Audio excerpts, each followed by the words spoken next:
இன்றே டவுன்லோட் செய்து உங்கள் ஃபேவரட் ஷோக்களை என்ஜாய் பண்ணுங்க. நீ ஏன் இன்னும் சாப்பிடாம இருக்க? அது எனக்கு பசிக்கல மாமா. அது எப்படி பசிக்காம இருக்கும்? டேப்லெட் போடணும்ல, சாப்பிட்டா தானே மாத்திரை போட முடியும். இதோ சாப்பிடு. மனசே சரியில்லை மாமா. அம்மா என்ன அவங்களோட வச்சுக்கணும்னு உங்களை போலீஸ் ஸ்டேஷன்ல வச்சிருக்க வேண்டாம். நடந்து முடிஞ்சதையே யோசிச்சுட்டு இருக்காது. நான் தான் சொன்னேன்ல, இது கண்டிப்பா உன் சித்தியோட பிளான் தான். என்ன பிளானா இருந்தாலும் அம்மாவுக்கு தெரியாம எதுவும் நடக்க சான்ஸ் இல்ல மாமா.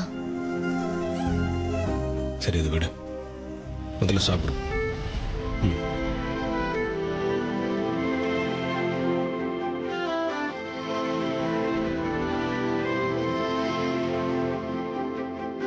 எனக்கு நம்பிக்கை இருக்கு, அத்தையோட கோவம் சீக்கிரமே சரியாயி நம்மளை புரிஞ்சுப்பாங்க பாரு.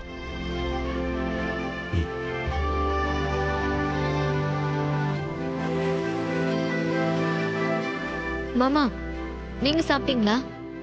நான் சாப்பிட்டுக்கிறேன், நீ சாப்பிடு. கொடுங்க.